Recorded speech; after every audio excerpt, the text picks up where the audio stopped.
I spent $24,000 on Jeremy Haynes' Inner Circle Mastermind, and I'm here right now at his house in Miami. I'm going to take you guys behind the scenes and show you exactly what you need to do to surround yourself with people who can live in places like this. En route day one to the Inner Circle Mastermind. Just met a bunch of the people who are also going, other mastermind members. Recognised a couple of them from the group calls that we've been having. It is fucking hot.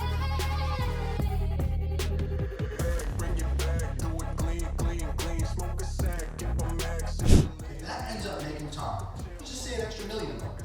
He doubled his business in a month. Why was he able to double the business in a month? Because of a big risk that's excessively uncomfortable to him. But it's not going to destroy his life financially. It's not going to put him into any kind of harm. If he literally waited 2 months, he'd make the money back.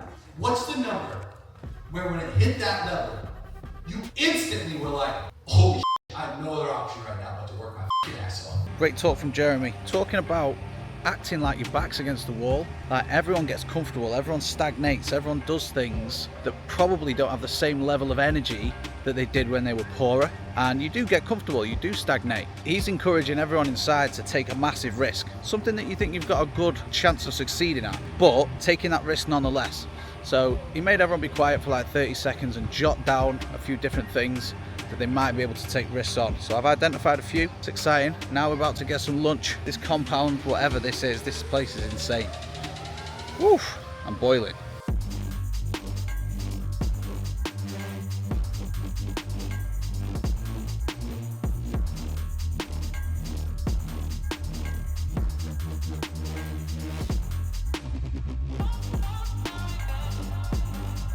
Now, I don't mean happy like Sam Bankman-Fried.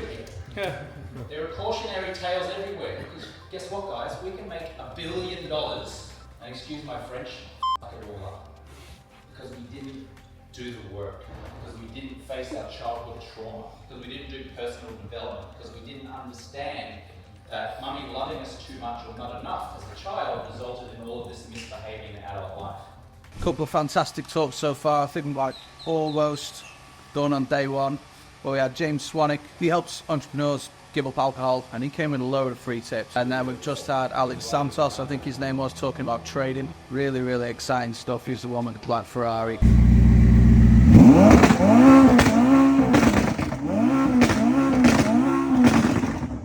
Yeah, some serious mindset shifts today. The whole theme so far that I'm taking away from it is risk. You need to take risk. If you want to make $5 million, you're probably going to have to risk $1 million in order to do so. A lot of business owners just stay stuck, stay stagnant, as I mentioned earlier. So the most important thing for me is going back and identifying what that one big risk is going to be. We're not going to get to where we want to get to if you keep acting the way that we're acting currently. If you do the same shit, it'll get the same results.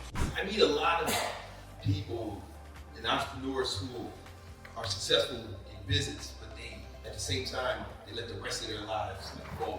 And I feel like, yeah, that's kind of, I don't want to say easy, but yeah, I mean, I could make more money if I didn't give a about my son, my girl, my health, right? Just put everything into that. That's bullshit, right? And just make life is fulfilling. How many times I made the bed since you know me? Never, motherfucker. Fuck that shit. Affirmations. I'm not saying there's not some utility to it, but you know, I don't give a fuck what you say, man. Like, there's more shit involved than just, you can't bullshit yourself, man.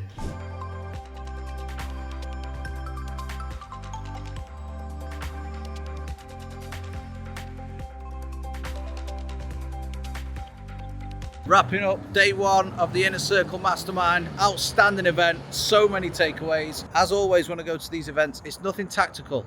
Nothing tactical at all. It's all the fundamentals. And we've just been talking about it, how it's actually more of an alignment or a realignment point of view rather than just coming in and learning loads and loads of different things. So we had Brandon Carter speak. I've seen him speak before, but this time he had a presentation. He went in deep on the 4 areas of life that you should always have, working in conjunction with each other and in balance with each other as well. The one thing I took away from him is he takes a scale, a digital scale, everywhere with him when he eats food.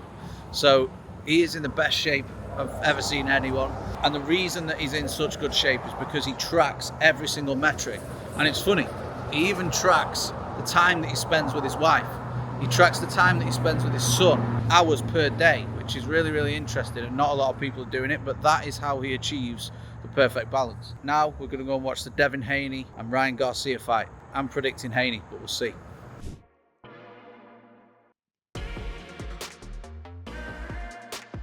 Here we are, day 2. More incredible speakers today. Last night we went and watched the Devin Haney fight against Ryan Garcia. Definitely had Haney winning that, but no, Ryan Garcia shocked the world. About to sit down, have a cross on, and FaceTime my daughter Ivy because she's just been in a BJJ grading. Hopefully, fingers crossed, she got the belt, but we'll see. Yes, my daughter got the belt, so I'll FaceTime her in a sec.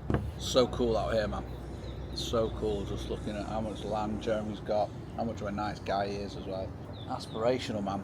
50 people in there doing millions and millions of dollars every single month. Mostly agency owners, people in the lead gen space. Feel like a small fry. British Empire, built on cups of tea. Congratulations, my love. You did amazing. What did you get? What colour? Because my phone's on the black and white mode, so I can't see the colour belt. It's grey with a black stripe. Woo! BJJ champion right there. Oh, you've got the grading next week. Right, well, we'll get some training in the week then. Put you through your paces. No!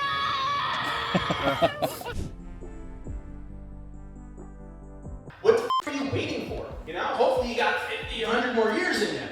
But what if you only got 2 and you're hesitating and you're waiting to do the thing you really want to do or take the action you know you really should take? What if you're waiting and you'll never get the opportunity? You'll never get the opportunity to have the impact you could have had on the world. Because I know every single person in here, right? You got shit in your head, like, man, I know, man. Once I get to this point, I'm going to tell everybody my story. Once I get to this point, I'm going to impact so many people. And I'm like, shit, she's right. Like, if you don't truly stand out, nobody's going to care. Like, you have to actually differentiate yourself. Faster, cheaper, better. It's not different. None of that shit is different. No one cares. Every person on the planet in every industry says all that stuff. Right? You have to position your company as something unique. Kick a angle. Just wrapped up the first talk of the day. Really interesting backstory. Talked again a lot about taking risks and how his father died knowing that he had so much more to give. And Brian talked, it's very sad, but Brian talked about acting on what you want to do right now. Because most people already have what it takes.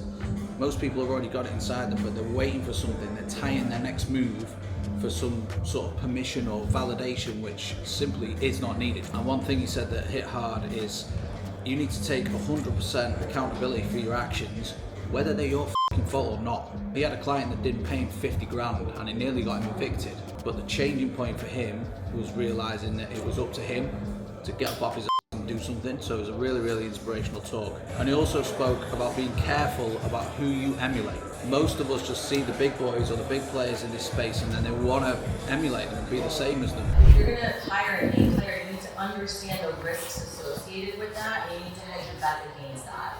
You need to make sure that anything that they're doing in your business is systemized. You have an SOP for it, that you know exactly what they're bringing to the table and how they're doing it. You do not want to be blind in your business. Out here off the back of a brilliant talk by Amber. She focuses on systems and bringing in teams for a variety of people, coaches mainly I think, and she dropped some absolute knowledge bombs. I was actually lucky enough to grab her for a quick interview. So what I was explaining was if you put all of your emphasis on hiring a team of players, you're leaving yourself vulnerable in your business. B is really better because B is replaceable and you have A-level systems.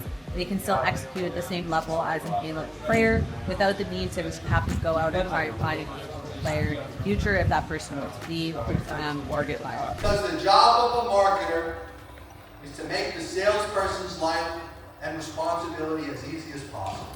Doing the sales training, doing the video course for the salespeople, giving them long SOPs on how to get their show rate up. Are they consistent with any of it? No. Say it more aggressive. No. That's right. Doing great because of me as a closer, my skills.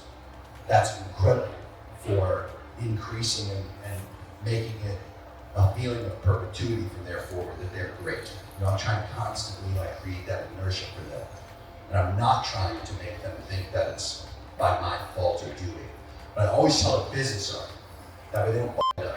Because I always tell the business owner what they're doing and what I'm spending money on, obviously. So I tell them, do not tell those salespeople what's going on. And we try to never tell sales managers either, Because sales managers are obviously closely included to sales people. And they'll, even if they say, oh, I'm not gonna tell them, no, they always oh.